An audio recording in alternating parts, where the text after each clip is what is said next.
கிறிஸ்துவுக்குள் பிரியமானவர்களே, FIBA radio வழங்கும் ஆராதனை வேளை நிகழ்ச்சிக்கு உங்களை அன்புடன் வரவேற்கிறோம். தேவன் ஆவியாய் இருக்கிறார்.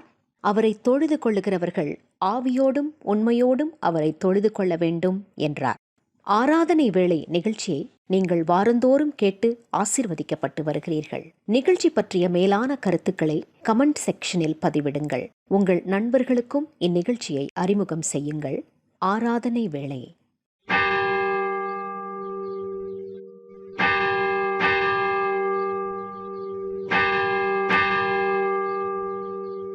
ஆராதனை வேளை.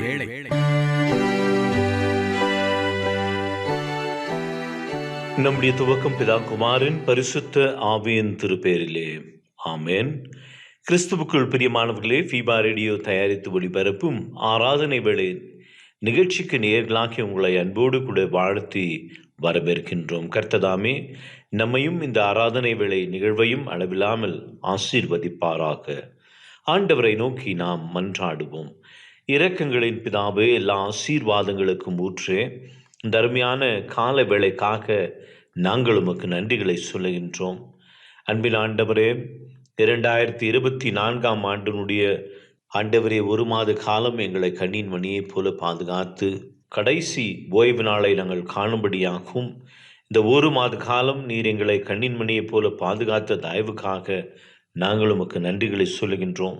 பிரவேசிக்க இருக்கின்ற 2ஆம் மாதத்திலும் உம்முடைய கிருபை எங்களோடு கூட இருக்கட்டும். வைத்திருக்கின்ற எல்லா ஆசீர்வாதங்களையும் எங்களுக்கு தந்து வழிநடத்தி காத்தருள வேண்டும் என்று சொல்லி மன்றாடுகின்றோம். இந்த வார்த்தைகள் எங்கெல்லாம் கேட்டுக்கொண்டிருக்கின்றார்களோ உமது பிள்ளைகளை நீர் ஆசீர்வதியும். ஆண்டவரே, அந்த இடத்திலே ஒரு பெரிய மாற்றங்கள், அற்புதங்கள், அடையாளங்கள் நடைபெற அருள் கூற வேண்டும் என்று சொல்லி மன்றாடுகின்றோம். நீர் சொல்லாக்கும் கட்டளையிட நிற்கும். நீர் அப்படியே செய்வதற்காக நன்றி செலுத்துகின்றோம். மீட்பர் இயேசுவின் திருநாமத்திலே வேண்டி நிற்கின்றோம் பிதாவே. ஆமேன். தேவனுடைய நாமத்தை புகழ்ந்து பாடும் எண்ணமாக கிறிஸ்து சபை பாமாலைகளிலே உம்மை துதிக்கிறோம் யாவுக்கும் வல்ல பிதாவே என்ற பாடலை நாம் சேர்ந்து பாடுவோம்.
தேவன் ஆவியாக இருக்கிறார். அவரை தொழுது கொள்ளுகிறவர்கள் ஆவியோடும் உண்மையோடும் அவரை தொழுது கொள்ள வேண்டும்.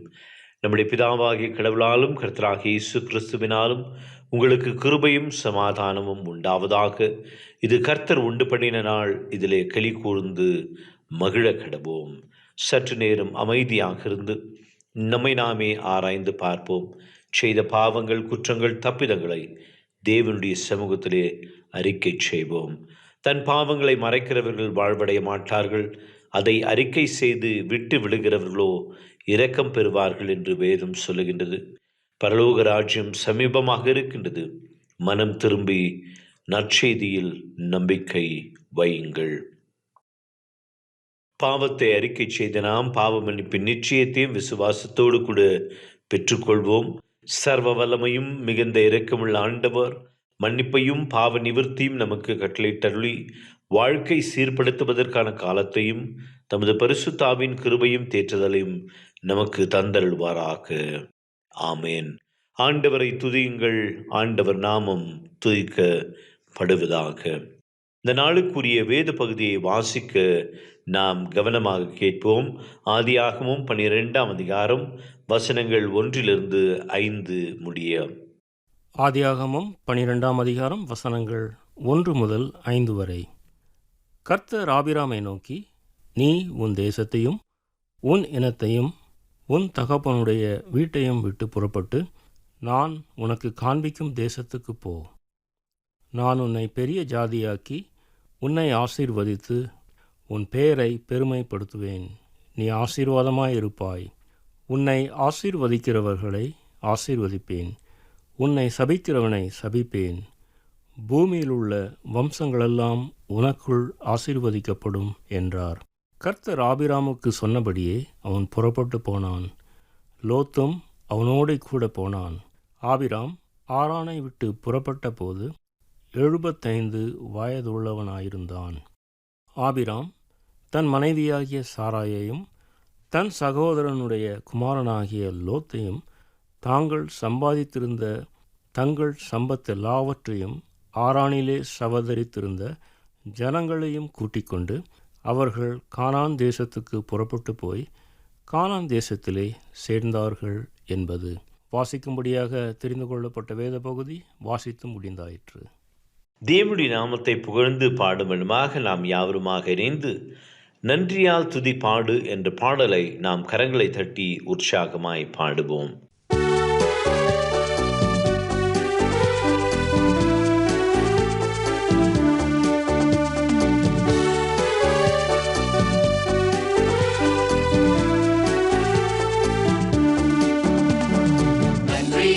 துதி பாடு, உன் இயேசுவை உள்ளத்தால் என்றும் பாடு. நன்றியால் துதி பாடு, உன் இயேசுவை உள்ளத்தால் என்றும் பாடு. வல்லவர் நல்லவர் போதுமானவர், வார்த்தையில் உண்மையுள்ளவர். வல்லவர் நல்லவர் போதுமானவர், வார்த்தையில் உண்மையுள்ளவர். நன்றியால் துதி பாடு, உன் இயேசுவை உள்ளத்தால் என்றும் பாடு. நன்றியால் துதி பாடு, உன் இயேசுவை உள்ளத்தால் என்றும் பாடு. எரிகோ மதிலும் முன்னே வந்தாலும் இயேசு உந்தன் முன்னே செல்கிறார். எரிகோ மதிலும் முன்னே வந்தாலும் இயேசு உந்தன் முன்னே செல்கிறார். கலங்கிடாதே, திகைத்திடாதே, துதியினால் இடிந்து விடும். கலங்கிடாதே, திகைத்திடாதே, துதியினால் இடிந்து விடும். நன்றியால் துதி பாடு, உன் இயேசுவை உள்ளத்தால் என்றும் பாடு. நன்றியால் துதி பாடு, உன் இயேசுவை உள்ளத்தால் என்றும் பாடு. செங்கடல் நம்மை சூழ்ந்து கொண்டாலும் சிலுவையின் நிழல் உண்டு. செங்கடல் நம்மை சூழ்ந்து கொண்டாலும் சிலுவையின் நிழல் உண்டு. பாடிடுவோம், துதித்திடுவோம், பாதைகள் கிடைத்துவிடும். பாடிடுவோம், துதித்திடுவோம், பாதைகள் கிடைத்துவிடும். நன்றியால் துதி பாடு, உன் இயேசுவை உள்ளத்தால் என்றும் பாடு. நன்றியால் துதி பாடு, உன் இயேசுவை உள்ளத்தால் என்றும் பாடு.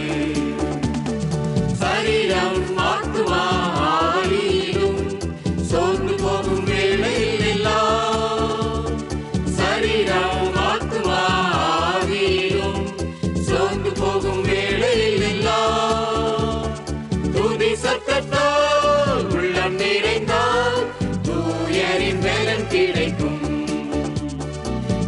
சத்தத்தால் உள்ளம் நிறைந்தால் தூயரின் பலன் கிடைக்கும். நன்றியால் துதிப்பாடு, உன் இயேசுவை உள்ளத்தால் என்றும் பாடு. நன்றியால் துதிப்பாடு, உன் இயேசுவை உள்ளத்தால் என்றும் பாடு. நல்லவர் நல்லவர் போதுமானவர், வார்த்தையில் உண்மையுள்ளவர். நல்லவர் நல்லவர் போதுமானவர், வார்த்தையில் உண்மையுள்ளவர். நன்றியால் துதிப்பாடு, உன் இயேசுவை உள்ளத்தால் என்றும் பாடு. நன்றியால் துதிப்பாடு, உன் இயேசுவை உள்ளத்தால் என்றும் பாடு.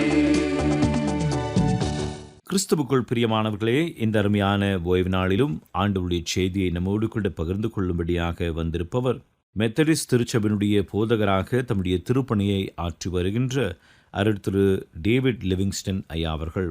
விசுவாசத்தோடு கூட நாம் செய்தியை கேட்போமாக. ஃபீபா ரேடியோவின் ஆராதனை வேளை நேயர்களுக்கு ஆண்டவராக இயேசு கிறிஸ்துவின் இனிய நாமத்திலே வாழ்த்துக்களை தெரிவித்துக் கொள்கிறேன். ஆண்டவருக்கு நாம் கீழ்ப்படியும் போது அதன் ஆசீர்வாதங்கள் பல காலத்திற்கு நம்மையும் நம்முடைய காலத்தையும் தாண்டி ஆசீர்வாதங்களை கொண்டு வந்து சேர்க்கின்றது. உங்கள் காலத்துக்கு பிறகு உங்களுக்கு ஆசீர்வாதம் வேணும் என்று நினைத்திருக்கிறீர்களா? இல்லைங்க, இந்த உலக வாழ்க்கைக்கு அப்புறமா, கஷ்டத்தோடு வாழ்கிற இந்த உலக வாழ்க்கைக்கு அப்புறமா பரலோகம் போகணும், அவ்வளோதானங்க. நான் அதை குறித்து நான் எதற்கு பெரிதாக நான் யோசிக்க வேண்டும் நினைக்கிறீர்களா? நீங்கள் அப்படி நினைக்கவில்லை என்றாலும் ஆண்டவர் அப்படி நினைக்கிறார். உங்கள் மூலமாக உங்களையும் தாண்டி, உங்களுடைய வாழ்க்கையும் தாண்டி நூற்றுக்கணக்கான வருடங்களாக அவர் ஆசீர்வாதங்களை உங்கள் மூலமாக கொண்டு வர விரும்புகிறார். ஒரு சில ஆசீர்வாதங்களை இன்றைய உங்களுடைய வாழ்க்கையிலே அவர் கொடுக்க முடியும். ஒரு சில ஆசீர்வாதங்களை உங்கள் மூலமாக வழி வழியாக அநேக காலத்திற்கு கொடுக்க முடியும். வேதத்திலிருந்தாங்க பேசுகிறேன். ஒரு மனிதனுடைய, ஒரு குடும்பத்துடைய சாதாரணமான கீழ்ப்படிதல் அசாதாரணமான பெரிய ஆசீர்வாதங்களை கொண்டு வந்தது என்று நாம் பார்க்கின்றோம். இன்றைக்கு நீங்களும் ஒரு சாதாரணமான மக்களாக இருந்தாலும் உங்கள் மீது அசாதாரணமான ஆசீர்வாதமும் அப்படிப்பட்ட எதிர்பார்ப்பும் ஆண்டவரிடத்தில் இருக்கிறது என்பதை புரிந்து கொள்வதற்காக இந்த செய்தி உங்களுக்கு கொடுக்கப்படுகிறது. இன்றைக்கு நான் உங்களுக்கு சொல்லக்கூடிய இந்த செய்தி ஆதியாகமம் 12ஆம் அதிகாரம் முதல் சில வசனங்களிலே காணப்படுகிறது. இதிலே ஆபிரகாமை ஆண்டவர் அழைத்ததை குறித்து போடப்பட்டிருக்கிறது. ஆபிரகாமுக்கு இன்னும் ஆபிரகாம் என்று அவர் பெயர் வைக்கவில்லை, ஆபிராம் என்று பெயர் உண்டு. கர்த்தர் ஆபிராமை நோக்கி என்று அங்கே ஆரம்பிக்கிறது. அங்கே ஆண்டவருடைய அழைப்பை நாம் பார்க்கின்றோம். ஆபிராமை குறித்து ஆபிரகாம் என்ற பெயரிலே பின்னணி என்ன, அதன் தொடர்ச்சி என்ன என்று இன்றைக்கு நடைபெறக்கூடிய யுத்தங்களின் செய்திகள் வழியாக நாம் கேள்விப்படுகிறோம். விசேஷமாக பாலஸ்தீனா மற்றும் இஸ்ரேல் தேசத்திற்கு இடையிலே நடக்கக்கூடிய பிரச்சனை என்ன என்று பார்க்கும்போது அநேக கருத்துக்களை தெரிவிக்கிறார்கள். 1948ஆம் ஆண்டில் இஸ்ரேல் என்ற தேசம் உருவான போது பாலஸ்தீன மக்களை, அவர்களுடைய நிலத்தை அங்கீகரித்து அவர்கள் இந்த இஸ்ரேல் என்ற தேசத்தை ஆக்கிரமித்து கொண்டதினால் இன்றளவும் ஹமாஸ் போன்ற குழுக்கள் சண்டை போட்டு கொண்டிருக்கிறார்கள் என்று ஒரு சிலர் சொல்கிறார்கள். ஆனால் தொடர்ச்சியாக பார்க்கும்போது இது 1948 உருவான சண்டை அல்ல. இது வழியாக நூற்றுக்கணக்கான ஆயிரக்கணக்கான வருடங்களாக தொடரும் ஒரு போராட்டம் என்பதை வேதத்தின் வழியாக இன்று உலக மக்கள் முழுவதும் தேடி படிக்கிறார்கள். அதற்கு காரணம் எருசலேம் தேவாலயம், அதையும் தாண்டி ஆபிரகாம் என்ற மனிதனின் வம்சாவளி மக்கள்தான் ஈசாக்கின் வழியாக வந்த இன்றைய யூதர்கள், இஸ்ரேல் தேசத்தை சேர்ந்தவர்கள். அதே ஆபிரகாமின் மகனாகிய இஸ்மவேலின் வழி வந்த அராபியர்கள், அவர்கள் பிற்காலத்திலே இஸ்லாமியர்களாக உருவெடுத்தார்கள். ஆக இன்றைக்கு இஸ்லாமியர்களாக உருவெடுத்த அராபியர்கள் பாலஸ்தீனத்தில் இருக்கிறார்கள். ஈசாக்கின் வழியாக வந்த இஸ்ரவேலர் மற்றும் யூதர் இன்று இஸ்ரவேல் தேசத்தில் இருக்கிறார்கள். இவர்கள் அனைவரும் ஒன்றாகத்தான் வாழ்ந்தார்கள், அந்த இடத்தில்தான் வாழ்ந்தார்கள். அவர்கள் செய்த தவறுக்கு ஏற்றபடி ஆண்டவரிடத்திலே தண்டனை வாங்கிய போது அவ்வப்போது அந்த இடத்திலிருந்து இடம்பெயர்ந்தார்கள். மறுபடியும் கொண்டு வந்து அவர்களை ஆண்டவர் சேர்த்திருக்கிறார். இதை புரிந்து கொள்ளாமல், அண்ணன் தம்பி சண்டை என்பதை புரிந்து கொள்ளாமல், பங்காளி சண்டை என்பதை புரிந்து கொள்ளாமல் அநேகர் ஒருவரோடு ஒருவர் எதிர்த்து போராடி கொண்டிருக்கிறார்கள். ஆகினால் கர்த்தர் தாம் அவர்களுக்கு ஆசீர்வாதத்தை தர வேண்டும். எருசலேமின் சமாதானத்திற்காக ஜெபிக்க வேண்டும். அவர்கள் அன்போடு வாழ, சமாதானத்திற்காக வாழ நாமும் முயற்சிகளை எடுக்க வேண்டும். அப்படிப்பட்ட எண்ணங்களை வளர்த்து நாம் அதை பிரச்சாரம் செய்ய வேண்டும். பிறருக்கும் அதை நான் விளக்கம் அளிக்க வேண்டும் என்பதை புரிந்து கொள்ளுங்கள். அதை தவிர ஆவிக்குரிய ஒரு சில உண்மைகளை இங்கே நாம் பார்க்கின்றோம். ஆபிராம் எல்லாருக்கும் பொதுவானவர் என்பதை நாம் பார்த்தோம். அவரை ஆண்டவர் அழைத்தார். என்பதை பார்க்கின்றோம். இதிலிருந்து நாம் தெரிந்து கொள்வது என்ன? ஆண்டவர் அவருக்கென்று ஒரு மக்கள் கூட்டத்தை அழைக்கிறார். தேவன் அழைக்கிறார், நாம் கீழ்ப்படிய வேண்டும். ஆபிரகாமை தேவன் அழைத்தார். ஏன் அழைத்தார்? உலகத்தில் எல்லாருமே அவருடைய பிள்ளைங்க தானே. ஆதாம் ஏவாள் என்று அந்த ஆதாம் ஏவாளிலிருந்து ஆண்டவர் உருவாக்கின அந்த முதல் பெற்றோரிலிருந்து உருவான எல்லாமே ஆண்டவருடைய பிள்ளைங்க தானே. அப்புறம் எதற்கு ஆண்டவர் தனியாக ஒரு கூட்டத்தை அழைக்க வேண்டும்? இதற்கு கொஞ்சம் வரலாறு தேவை. பாபிலோன் என்ற தேசத்தின் சரித்திரத்தை பார்க்கும்போது, பாபேல் என்ற கோபுரம் கட்டபோது நிம்ரோத் என்ற ஒரு அரசன் ஆண்டவருக்கு எதிராக பணிபுரிந்து மக்களை ஒன்று திரட்டி ஆண்டவருக்கு எதிரான சக்திகள், தீய சக்திகள், வான மண்டலத்தின் சக்திகள் என்று அனைத்தையும் ஒன்று திரட்டி அதை ஒரு கோயிலாக மாற்றி அதைத்தான் பாபேல் கோபுரமாக கட்டினான். மக்கள் ஆண்டவரை மறந்து அவன் பின்பு சென்று அந்த தெய்வங்களை வழிபட ஆரம்பித்தார்கள். இன்றளவும் அது உலகத்திலே பரவி கிடக்கின்றது. ஆக ஆண்டவரை விட்டு இப்பொழுது மக்கள் பிரிந்து சென்றதினாலே அவருக்கு கீழ்ப்படுகிற ஒரு ஜனத்தை ஆண்டவர் அழைக்க வேண்டியதாயிற்று, தெரிந்து கொள்ள வேண்டியதாயிற்று. அதே பாபிலோனுக்கு அருகிலே ஈராக் தேசத்தில் பக்கத்திலே ஊர் என்ற பகுதியிலிருந்து ஆபிரகாம் ஆண்டவரை உண்மையாக அவன் விசுவாசித்து, அவன் உருவ வழிபாடு இல்லாமல், பிசாசுகளை குறித்து எதையும் கவலைப்படாமல் உண்மையான தேவனை வழிபட்ட போது அந்த பிரசங்கங்களை எல்லாம் கேட்டு ஆண்டவருக்கு அவன் கீழ்ப்படிந்த இதயத்தோடு காணப்பட்ட போது அவனை ஆண்டவர் அழைத்தார். கர்த்தர் ஆபிராமை நோக்கி, ஆதியாகமம் 12ஆம் அதிகாரம் 1ஆம் வசனம், நீ உன் தேசத்தையும் உன் இனத்தையும் உன் தகப்பனுடைய வீட்டையும் விட்டு புறப்பட்டு நான் உனக்கு காண்பிக்கும் தேசத்திற்கு போ. நான் உன்னை பெரிய ஜாதியாக்கி உன்னை ஆசீர்வதித்து உன் பேரை பெருமைப்படுத்துவேன், நீ ஆசீர்வாதமாய் இருப்பாய் என்று சொல்கிறார். 5ஆம் வசனத்திலே, ஆபிராம் தன் மனைவியாகிய சாராயையும் தன் சகோதரனுடைய குமாரனாகிய லோத்தையும் தாங்கள் சம்பாதித்திருந்த தங்கள் சம்பத் எல்லாவற்றையும் ஆரானிலே சவதரித்த ஜனங்களையும் கூட்டிக் கொண்டு அவர்கள் கானான் தேசத்திற்கு புறப்பட்டு போய் கானான் தேசத்திலே சேர்ந்தார்கள். 6ஆம் வசனம், ஆபிராம் அந்த தேசத்தில் சுற்றித் திரிந்து சீகேம் என்னும் இடத்திற்கு சமீபமான மோரே என்னும் சமபூமி மட்டும் வந்தான். பின்பதாக அவன் ஆண்டவருடைய வார்த்தைகளை கேட்கிறான். ஆண்டவருக்கு பலிபீடத்தை கட்டி அங்கே அவருடைய நாமத்தை தொழுது கொள்கிறான். பின்பு அங்கும் இங்கும் புறப்பட்டு அலைந்து திரிகிறான். பிரியமானவர்களே, இன்றைக்கு உலகத்திலே 2 விதமான ஜனம் காணப்படுகிறது. ஒன்று ஸ்திரீயின் வித்து, இன்னொன்று சர்ப்பத்தின் வித்து. இவர்கள் இருவரும் ஒருவரை ஒருவர் வெறுப்போடு தான் பார்ப்பார்கள், எதிர்த்து தான் வாழ்வார்கள். ஆனால் ஆண்டவர் அவரை வணங்குகிறவர்களை, விசுவாசித்து அவருக்கு கீழ்ப்படுகிறவர்களை அழைக்கிறார். ஆபிரகாம் ஆண்டவர் சொன்னபோது கீழ்ப்படிந்து தான் போகிற இடம் என்ன என்பதை அறியாமல் ஆண்டவர் சொன்னார் நான் செல்வேன் என்ற ஒரு கீழ்ப்படிதலோடு வந்துவிட்டான். இன்றைக்கு நீங்கள் கிறிஸ்தவ வாழ்க்கை வாழ்வதும் இப்படித்தான். ஏதோ நாங்கள் 2 ஜென்ரேஷனாக கிறிஸ்டியன், 3 ஜென்ரேஷனாக கிறிஸ்டியன், நாங்கள்லாம் கிறிஸ்தவர்கள் என்று சொல்லாதீர்கள். ஆண்டவரால் நீங்கள் அழைக்கப்பட்டவர்கள். அதை புரிந்து கொள்ளவில்லை என்றால் இன்று புரிந்து கொள்ளுங்கள். நீங்கள் இந்த உலகத்தின் பிரகாரமாக வாழாமல் ஆண்டவருடைய ராஜ்யத்தின் பிரகாரமாக இயேசுவை விசுவாசித்து அவருடைய ரட்சிப்பை பெற்று கொண்டவர்களாக அதை புரிந்து கொண்டு அவரை பின்பற்றி அவருக்காக பரலோகத்தில் சேரும்படியாக நேர்பாதையில், நீதியின் பாதையில், பரிசுத்த பாதையில், அன்பின் பாதையில், வசனத்தின் பாதையில் செல்லும்படியாக அழைக்கப்பட்டவர்கள் என்பதை நீங்கள் அந்த வித்தியாசத்தை மனதிலே புரிந்து அமர்த்தி கொள்ளுங்கள். உலகத்தாருக்கும் எனக்கு வித்தியாசம் உண்டு என்பதை ஒரு முக்கியமான கருத்தை மனதிலே வைத்துக் கொள்ளுங்கள். அதுதான் ஆண்டவருக்கு கீழ்ப்படியும் கீழ்ப்படிதல். அதன் ஆசீர்வாதம் பேராசீர்வாதம். என்ன பேராசீர்வாதம்? தேவன் அழைக்கிறவர் மட்டுமல்ல, தேவன் வாக்களிக்கிறார் என்பதையும் புரிந்து கொள்ள வேண்டும். ஆபிரகாமை தேவன் அழைத்தது மட்டுமல்ல, அங்கே அவருக்கு ஒரு பட்டியலை கொடுக்கிறார். அந்த பட்டியல் என்ன பட்டியல்? வாக்குகளின் பட்டியல். ஒரு சிலர் 3 ஆசீர்வாதம்னு சொல்லுவாங்க, இன்னும் சிலர் 4ன்னு சொல்லுவாங்க, சிலர் 7ன்னு சொல்லுவாங்க. அந்த ஒரு 3 வசனங்களை நான் வாசிக்கிறேன், எத்தனை ஆசீர்வாதம் என்று பாருங்கள். கர்த்தர் ஆபிரகாமை நோக்கி, நீ உன் தேசத்தையும் உன் இனத்தையும் உன் தகப்பனுடைய வீட்டையும் விட்டு புறப்பட்டு நான் உனக்கு காண்பிக்கும் தேசத்துக்கு போ. அப்போ ஆண்டவர் அங்கே ஒரு தேசத்தை அவனுக்கு கொடுக்கிறார், ஒரு நிலத்தை கொடுக்கிறார். 2வது, நான் உன்னை பெரிய ஜாதியாக்கி அது மக்களை தருவேன் என்று ஆண்டவர் ஆசீர்வதிக்கிறார். உன்னை ஆசீர்வதித்து சாபத்தின் மகனாக அல்ல, ஆசீர்வதித்தின் மகனாக நான் உன்னை வைப்பேன். 3, உன் பேரை பெருமைப்படுத்துவேன். உன்னுடைய பேரை உன்னை மற்றவர்கள் அடிமைப்படுத்தி கீழ்ப்படுத்தலாம், ஆனால் நான் அதற்கு விட மாட்டேன். உன் பேரை பெருமைப்படுத்துவேன், நீ ஆசீர்வாதமாயிருப்பாய். 4, உன்னை ஆசீர்வதிக்கிறவர்களை ஆசீர்வதிப்பேன். 5, உன்னை சபிக்கிறவர்களை சபிப்பேன். 6, அடுத்தது, பூமியில் உள்ள வம்சங்கள் எல்லாம் உனக்குள் ஆசீர்வதிக்கப்படும். இப்படியாக ஒரு 7 ஆசீர்வாதங்களை ஆண்டவர் கொடுக்கிறார். நீங்கள் வரலாற்றை கவனித்து பாருங்கள். இந்த 7 ஆசீர்வாதமும் ஆபிரகாமுக்கும் வந்தது. எப்படி வந்தது? அவருடைய வாழ்க்கையும் தாண்டி அவருடைய பிள்ளைகள், இன்றளவும் ஆண்டவருடைய பிள்ளைகள் என்று அழைக்கப்படுகிற ஆபிரகாமின் சந்ததி, ஆவிக்குரிய ஆபிரகாமின் சந்ததி என்று தொடர்ந்து கொண்டே இருக்கின்றது இந்த 7 ஆசீர்வாதமும். உங்களுக்கு ஆண்டவர் தேவன் சில வாக்குகளை கொடுத்திருக்கிறார்.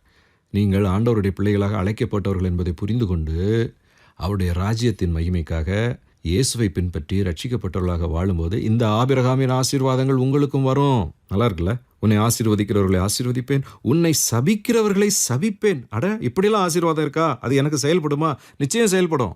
ஆபிரகாமின் ஆசீர்வதிக்கப்பட்ட அந்த ஆவிக்குரிய சந்ததியை நீங்கள் சேர்ந்தவர்கள் என்ற உறுதி உங்களுக்கு இருந்தால் இதை நீங்கள் நம்ப வேண்டும். ஆண்டவர் ஆபிரகாமை அழைத்தார். 1000 கிலோமீட்டர் தாண்டி அங்கே கானான் தேசத்திற்கு போனார். அங்கே போய் என்ன செய்தார்? என்ன பெரிய காரியத்தை சாதித்தார்? சும்மா அங்கே இங்கேயும் சுற்றி வந்தாருங்க. இடையில அவருக்கே புரியாத சில விஷயங்கள் நடந்தது. பஞ்சம் வந்தபோது எகிப்துக்கு போகிறாரு, மனைவியை இழக்கிறார். பின்பு ஆண்டவர் மீட்டு கொண்டு வருகிறார். அங்கே சண்டை வருகிறது, தண்ணீருக்காக சண்டை வந்தது. அங்கே இருந்தக்கூடிய மக்கள், ராஜாக்கள் எல்லாம் சண்டையிட்டு அவருடைய குடும்பத்தெல்லாம் கொள்ளையடித்து சென்றார்கள். சண்டை போட்டு திரும்ப கொண்டு வந்தார். அவர்களுக்கென்று சொந்தமாக ஒரு மகனை தருவேன் என்று சொன்ன மகன் அங்கே 75 வயது 100 வயது வரைக்கும் பிறக்கவில்லை. கிட்டத்தட்ட 100 வயது ஆகிற வரைக்கும் பிறக்கவில்லை. அப்போ ஆண்டவர் அந்த இடத்துல என்னதான் செய்தார்? ஏன் அவரை அங்கும் இங்குமாக அலைந்து திரிய வைத்தார்? இன்றைக்கி நீங்கள் கூட யோசிச்சு பாருங்கள். நானும் ஆண்டவருடைய பிள்ளையாக வாழ்கிறேன். என் வாழ்க்கையில் ஒன்றும் பெரிய விஷயங்கள் நடந்த மாதிரி தெரியல. அப்படியே ஒரு அலைச்சலாக கதை மாதிரி என் வாழ்க்கை போய் கொண்டு இருக்கிறது. நான் கர்த்தருக்கு கீழ்ப்படிந்திருக்கிறேன், அவருடைய பிள்ளையாக தான் வாழணும்னு நினைக்கிறேன். இதில் ஏதாவது அர்த்தம் இருக்குதா? ஆபிரகாம் அலைந்து திரிந்ததில் ஏதாவது அர்த்தம் இருக்கிறதா? பார்க்கும்போது நிச்சயமாக அர்த்தம் இருக்கிறது. அந்த அர்த்தம் அவருடைய வாழ்க்கையும் தாண்டி செல்லக்கூடிய கர்த்தருடைய திட்டங்கள்.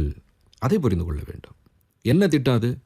அந்த 7 ஆசீர்வாதங்களை ஒரு ஆசீர்வாதத்தை எடுத்துக்கொள்வோம். லேண்ட். ஆண்டவர் உனக்கு நிலத்தை தருவேன் என்று சொன்னார். ஆண்டவர் நிலம் கொடுத்தாரா? ஆம், நிலம் கொடுத்தார்.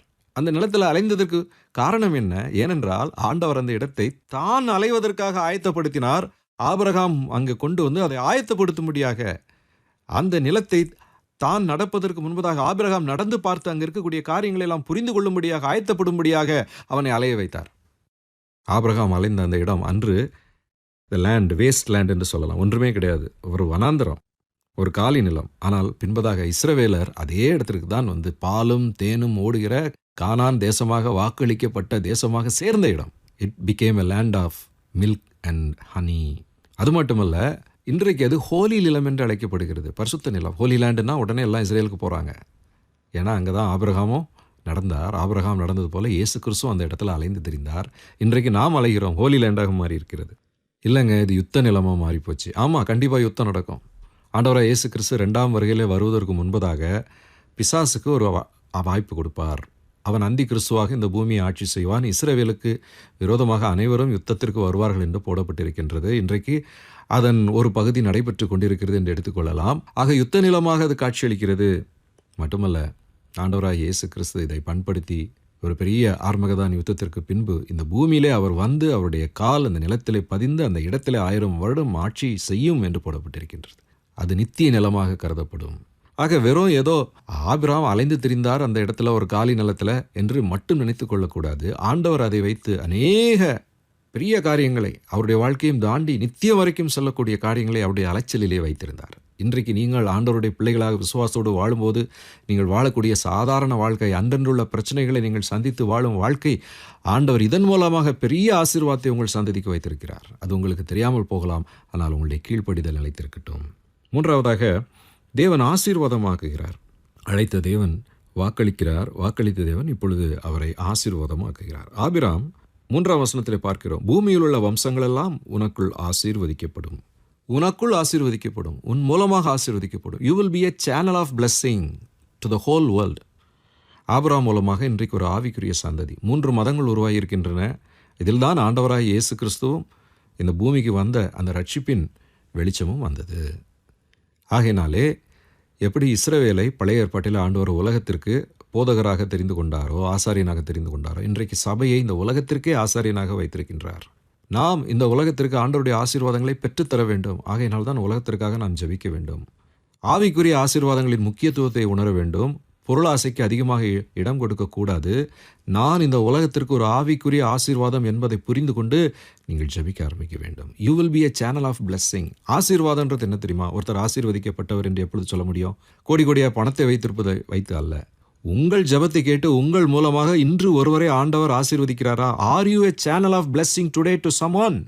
அதுதான் ஆண்டவர் தரக்கூடிய ஆசீர்வாதம்.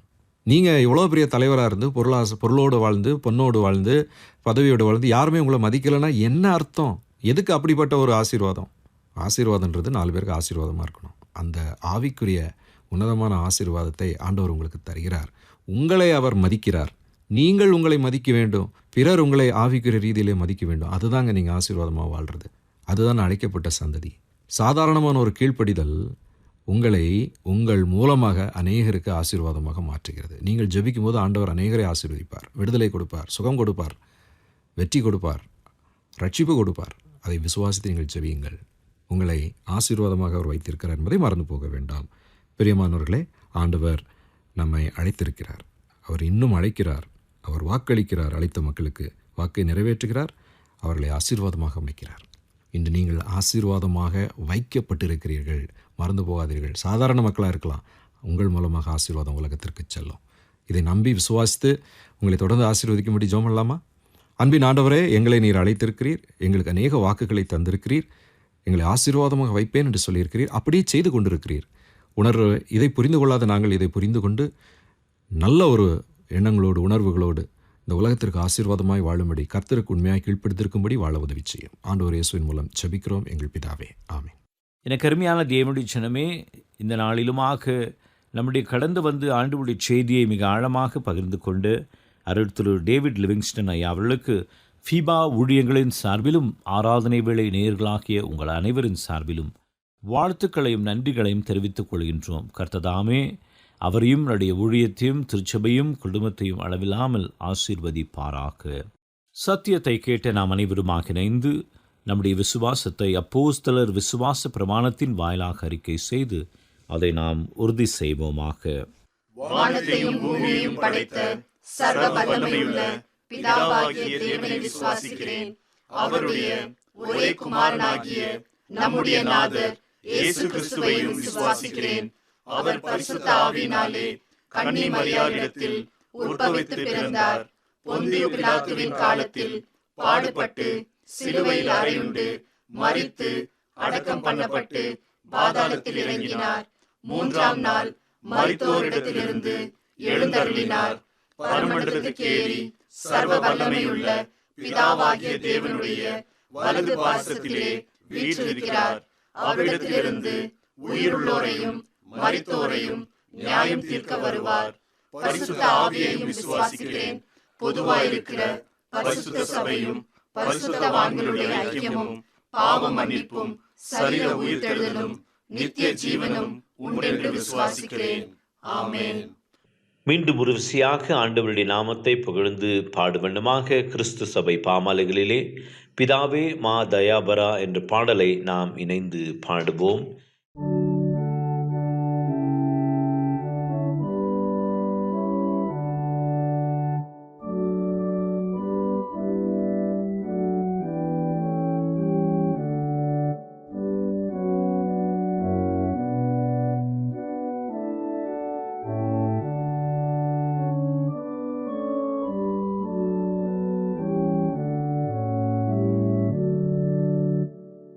பிதாவே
இந்த வாரத்திற்குரிய வாக்குத்தத்த வசனத்தை விசுவாசத்தோடு கூட நாம் பெற்றுக்கொள்வோம். கர்த்தரை கண்டடையத்தக்க சமயத்தில் அவரை தேடுங்கள், அவர் சமீபமாய் இருக்கையில் அவரை நோக்கி கூப்பிடுங்கள். ஆண்டவரை நோக்கி நாம் மன்றாடுவோம். எங்களை அதிகமாய் நேசிக்கிற எங்கள் அன்பின் ஆண்டவரே, தர்மியான காலை வேளைக்காக நன்றி செலுத்துகின்றோம். இந்த 2024 ஆண்டிலே ஆண்டவரே, ஒரு மாத காலம் எங்களை கண்ணின் மணியைப் போல பாதுகாத்து உங்களுடைய சட்டையின் மறைவிலே எங்களை மூடி மறைத்து எங்களை வழிநடத்தின கிருபைக்காக நன்றி செலுத்துகின்றோம். நாங்கள் கேட்ட எல்லா காரியத்தையும் எங்களுக்கு நீர் தந்த தயவுக்காகவும் எங்களையும் எங்கள் குடும்பத்தையும் பாதுகாத்த கிருபைக்காகவும் நாங்கள் உமக்கு நன்றிகளை சொல்லுகின்றோம். தொடர்ந்து ஆண்டவரே, கணவன், மனைவி, பிள்ளைகளுடைய தேவைகள், எதிர்கால வாழ்வு, கல்வி, வேலை, துணை, இவை எல்லாவற்றையும் கர்த்தர் பார்த்து ஏற்ற காலத்திலே நேர்த்தியாய் செய்து முடிக்க வேண்டும் என்று சொல்லி மன்றாடுகின்றோம். கேளுங்கள், உங்கள் சந்தோஷம் நிறைவாய் இருக்கும்படி பெற்றுக்கொள்வீர்கள் என்ற நம்முடைய வேத வாக்கின்படியே ஆண்டவரே, கேட்கின்ற அனைத்து ஆசீர்வாதத்தையும் கர்த்தர் தந்து, கர்த்தர் நல்லவர் என்பதை ருசித்து பாருங்கள், அவர் மேல் நம்பிக்கையாக இருக்கிற மனுஷன் பாக்கியவான் என்று சொல்லி நாங்கள் சாட்சி பகிர அருள் கூற வேண்டும் என்று சொல்லி மன்றாடுகின்றோம்.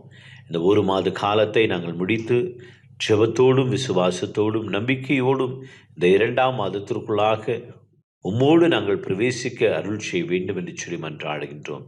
கேட்டுக்கொண்டிருக்கின்ற அந்த பிள்ளைகள் அனைவரையும் நீர் ஆசீர்வதிக்க வேண்டும் என்று சொல்லி மன்றாடுகின்றோம். எப்படிப்பட்ட தேவையாக இருந்தாலும், எப்படிப்பட்ட வியாதியாக இருந்தாலும், சுகவீனமாக இருந்தாலும், பலவீனமாக இருந்தாலும் கர்த்தர் எல்லாவற்றையும் மாற்றி போட வல்லவராக நீர் இருப்பதற்காக நன்றி செலுத்துகின்றோம். ஒரு வார்த்தை மாத்திரம் சொல்லும் என் வேலைக்காரன் சஸ்தமாவான் என்று சொல்லி 100க்கு அதிபதி சொன்னவனுமாக அந்த ஒரு வார்த்தைக்காக நாங்கள் காத்திருக்கின்றோம். நீர் சொல்ல போவதற்காக நன்றி செலுத்துகின்றோம். மாற்றத்தை உருவாக்கப் போவதற்காக ஸ்தோத்திரங்களை அளிக்கின்றோம். தொடர்ந்து ஆசீர்வதியும் காத்துக்கொள்ளும். மீட்பர் இயேசு என்ற திருநாமத்திலே வேண்டி நிற்கின்றோம் பிதாவே, ஆமேன். ஆண்டவர் நமக்கு சொல்லித்தந்த கர்த்தருடைய ஜெபத்தை நாம் ஒன்றாக ஏறெடுப்போம். பரமண்டலங்களில் இருக்கிற எங்கள் பிதாவே, உம்முடைய நாமம் பரிசுத்தப்படுவதாக, உம்முடைய ராஜ்யம் வருவதாக, உம்முடைய சித்தம் பரமண்டலங்களில் செய்யப்படுகிறது போல பூமியிலேயும் செய்யப்படுவதாக. அன்றன்றுள்ள அப்பத்தை இன்று தாரும். எங்களுக்கு விரோதமாய் குற்றம் செய்கிறவர்களுக்கு நாங்கள் மன்னிக்கிறது போல எங்கள் குற்றங்களை எங்களுக்கு மன்னியும். எங்களை சோதனைக்குள் பிரவேசிக்க பண்ணாமல் தீமையிலிருந்து எங்களை ரட்சித்துக் கொள்ளும். ராஜ்யமும் வல்லமையும் மகிமையும் என்றென்றைக்கும் உடையவைகளே. ஆமென். ஆண்டவரின் ஆசீர்வாதத்தை இப்பொழுது நாம் பெற்றுக்கொள்வோம். துரியகராம் தந்தை மாய்ந்தன் தூயாவின் அன்பு கிருபை, சமாதானம், ஆசீர்வாதம் வழிநடத்துதல் நம்மோடும் நம்முடைய குடும்பத்தோடும் நம்முடைய ஆவிக்குரிய ஜீவியத்துடனும் எதிர்காலத்துடனும் கேட்டிருக்கின்ற அனைத்து நன்மைகளுடனும் இன்றும் என்றும் சதா காலங்களிலும் தங்கி நிலைத்து இருப்பதாக. ஆமென்.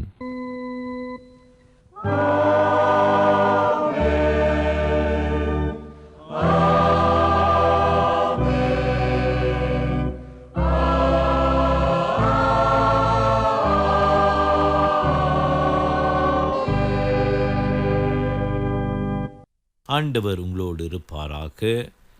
சமாதானத்துடன் சென்று வாருங்கள்.